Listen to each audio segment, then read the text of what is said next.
तुम डॉक्टर के पास जाते हो, चिकित्सक के पास जाते हो और वह तुम्हारी बीमारी का निदान करता है, औषधि देता है, बीमारी मिटा देता है। और जब बीमारी हट जाती है तो शेष रह जाता है तुम्हारा स्वास्थ्य। स्वास्थ्य की अलग से चर्चा करनी फिजूल है और खतरा भी है, क्योंकि तुमसे अगर यह कहा जाए कि प्रेम करो तो तुम अपने भीतर छुपे हुए वेर को छोड़ोगे नहीं, प्रेम करना शुरू कर दोगे। क्योंकि करना तुम्हें सदा आसान मालूम पड़ता है, क्योंकि करना अहंकार को तृप्ति देता है, अहंकार को बढ़ावा देता है करना। तुम प्रेम करना शुरू कर दोगे, वेर को छोड़ न सकोगे, प्रेम करोगे। तो ऐसा हो सकता है कि तुम अपने भीतर छुपे हुए वेर को प्रेम से ढक दो, वेर तो बना रहे और प्रेम के आवरण में ढक दो, तब तुम्हारा प्रेम भी झूठा होगा। क्योंकि वेर के ऊपर प्रेम कैसे खड़ा हो सकता है? असंभव है। तुमने बहुत बार प्रेम किया है, तुम जानते हो भली भांति तुम्हारे प्रेम से घृणा मिटती नहीं, दब जाती है।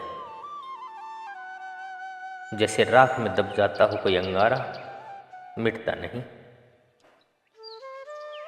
तुम प्रेम भी करते हो उसी से, घृणा में ही करते हो उसी से। सांझ को उसके गीत गाते हो, सुबह उसे गालियां देते हो। अभी उसके लिए मरने को तैयार, क्षण भर बाद उसी को मारने को तैयार हो जाते हो।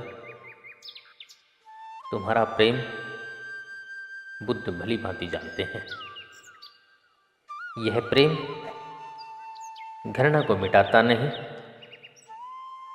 यह आभूषण पहना देता है, घृणा को सुंदर बना देता है, जहर पर अमृत का लेबल लगा देता है, लेकिन मिटाता नहीं। इसलिए बुद्ध ने प्रेम की बात नहीं की। बुद्ध ने कहा, ए वेर, तुम वेर छोड़ दो, तुम घृणा छोड़ दो, फिर जो शेष रह जाएगा वही प्रेम है। और इस प्रेम का गुण धर्म अलग है। तुम जो प्रेम करते हो वह भी कृत्य है। बुद्ध जिस प्रेम की बात करते हैं वह कृत्य नहीं है, ना ही कोई उसका संबंध है। यह तुम्हारा स्वभाव है, यह तुम्हारी प्रवृत्ति है। अभी तुम कहते हो मैं तुम्हें प्रेम करता हूं, तुम्हारे हाथ में है, चाहो तो करो, चाहो तो अलग कर लो। फिर कल कह दोगे नहीं करता। लेकिन जिसके जीवन से वेर चला गया वह ऐसा नहीं कह सकता कि मैं तुम्हें प्रेम करता हूं या अपना प्रेम अलग कर लेता हूं। वह तो ऐसे ही कहेगा, मैं प्रेम हूं, तुम चाहे भला करो चाहे बुरा करो, मैं प्रेम हूं। यह प्रेम मेरा स्वभाव है। तुम मुझे मारो तो, तुम मेरी सेवा करो तो, तुम आदर करो अनादर करो, तुम्हारा कृत्य अब अर्थ नहीं रखता। मेरे प्रेम में कोई अंतर ना पड़ेगा। एक आदमी ने बुद्ध के मुंह पर थूक दिया। उन्होंने अपनी चादर से थूक पोंछ लिया और उस आदमी से कहा, कुछ और कहना है? वह मैं समझ गया, कुछ और कहना है। आनंद, जो कि बुद्ध का शिष्य था, बहुत क्रोधित हो गया। उनका शिष्य वह कहने लगा, यह सीमा के बाहर बात हो गई। आप पर और कोई थूक दे और हम बैठे देखते रहें, जान लेने देने का सवाल हो गया।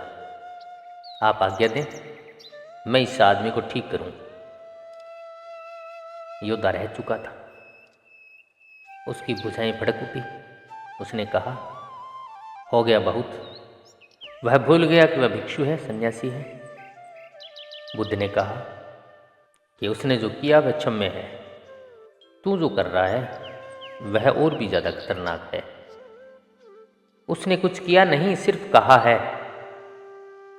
तुझे समझ नहीं आता आनंद, कभी ऐसी घड़ियां होती है जब तुम कुछ कहना चाहते हो लेकिन कह नहीं सकते, शब्द छोटे पड़ जाते हैं। किसी को हम गले लगा लेते हैं, कहना चाहते थे लेकिन इतना ही कहने से कुछ काम न चला कि मुझे बहुत प्रेम है, बहुत साधारण मालूम होता है, गले लगा लेते हैं। इस आदमी को क्रोध था। यह आदमी गाली देना चाहता था लेकिन गाली इसको कोई मजबूत न मिली। उसने थूक कर कहा, बात समझ में आ गई, हम समझ गए इसने क्या कहा। अब इसमें झगड़े की क्या बात है, इससे हम पूछ सकते हैं आगे और क्या कहना है। वह आदमी शर्मिंदा हुआ, वह बुद्ध के चरणों में गिर पड़ा। उसने कहा, क्षमा करें मुझे, मैं बड़ा अपराधी हूँ और आज तक तो आपका प्रेम मुझ पर था, अब मैंने अपने हाथों से प्रेम गंवा दिया।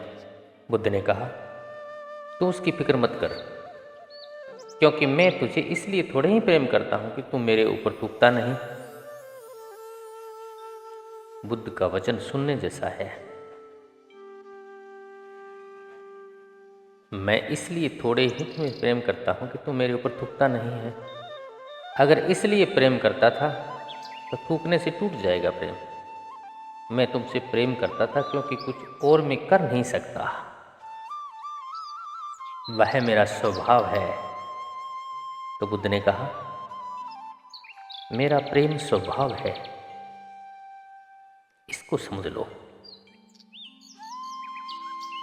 जिसे तुम प्रेम कहते हो वह स्वभाव नहीं है, यह तुम्हारा कृत्य है, यह तुम्हारी एक चित्त दशा है, स्वभाव नहीं है। तो इसलिए जिसे तुम सुबह प्रेम करते हो, शाम को उसे घृणा करते हो, कोई अंतर नहीं पड़ता, क्योंकि चित्त बदल जाता है, मूड बदल जाता है, भाव बदल जाता है। बुद्ध ने नहीं कहा कि प्रेम करो, क्योंकि तुम प्रेम शब्द से गलत समझते हो। बुद्ध ने कहा, ए वीर, कृपा करो, इतना ही, वेर मत करो, फिर जो रहेगा वह प्रेम। और जो भी बुद्ध ने कहा स्मरण रखना, वह एक गहन अनुभव से कह रहे हैं। बुद्ध हर बात को ऐसे ही नहीं कहते, उन्होंने हर बात को अनुभव किया है। ऐसे प्रेम को जानकर कह रहे हैं बुद्ध। वह कोई प्रेम के कवि नहीं है, न प्रेम के दार्शनिक है, उन्होंने प्रेम का अनुभव किया है।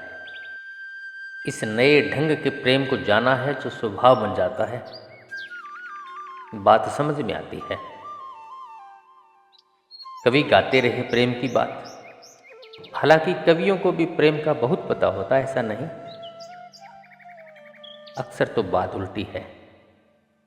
जिनके जीवन में प्रेम नहीं होता वे प्रेम की कविता करके अपने मन को बहलाते हैं। जिनके जीवन में प्रेम है वह कविता किस लिए करेगा, उसका तो जीवन ही कविता होता है।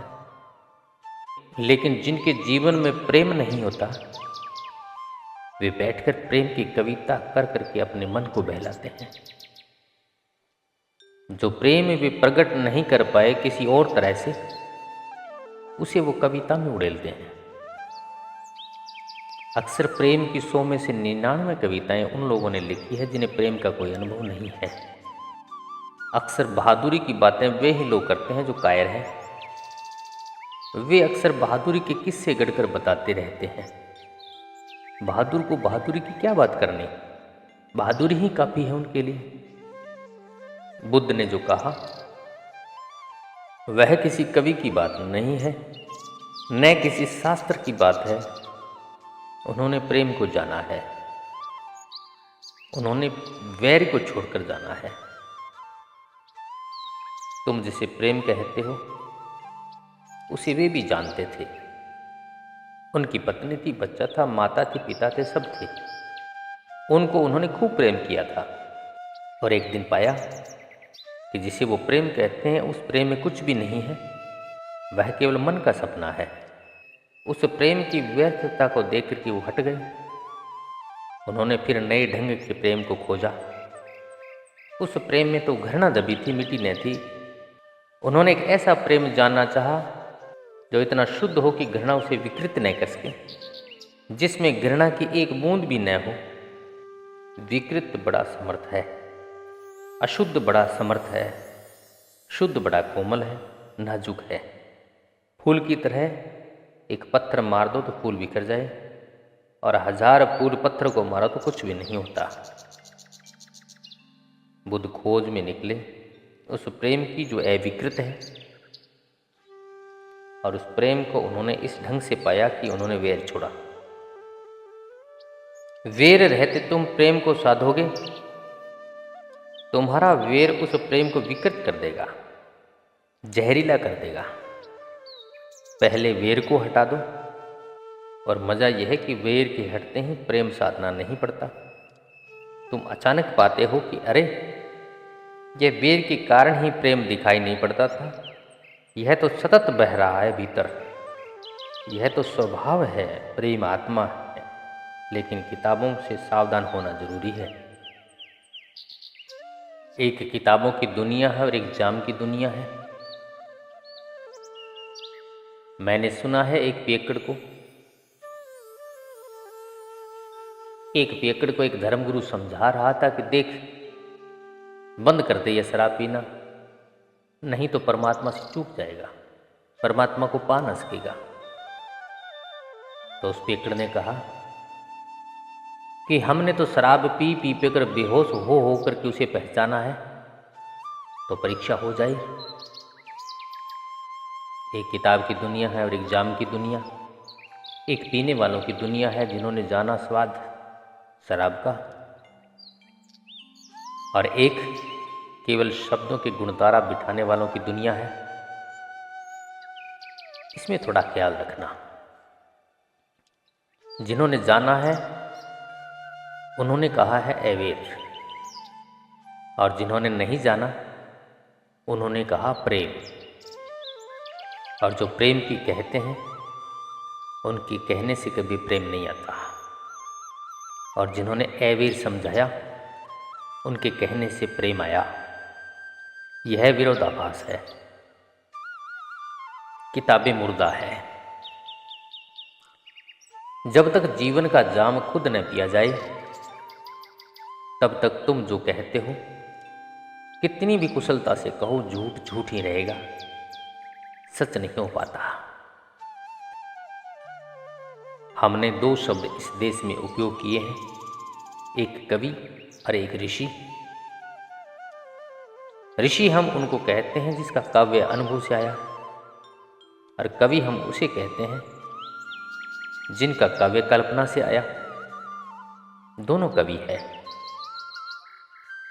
लेकिन ऋषि वह है जिसने जिया, जिसने अपने काव्य में अपने कलेजे को रखा, जिसने पिया, और जिसके होठों पर स्वाद है। वह भी शब्दों का उपयोग करता है, लेकिन फर्क हो जाता है। महावीर ने कहा अहिंसा, प्रेम नहीं। बुद्ध ने कहा अवैर, प्रेम नहीं। क्योंकि दोनों ने यह बात समझ ली कि असली सवाल प्रेम को लाने का नहीं है, असली सवाल हिंसा को हटाने का है, वैर को हटाने का है, घृणा को हटाने का है। घृणा है रोग, हटते ही प्रेम का स्वास्थ्य अपने आप उपलब्ध हो जाता है। बदलियां घिर गई है, आकाश थोड़े ही लाना है, सिर्फ बदलियां हटा देनी है। आकाश तो मौजूद ही है, आकाश तो तुम हो, इसलिए अब और प्रेम क्या लाना, तुम प्रेम हो। थोड़े घृणा के बादल हट जाए बस।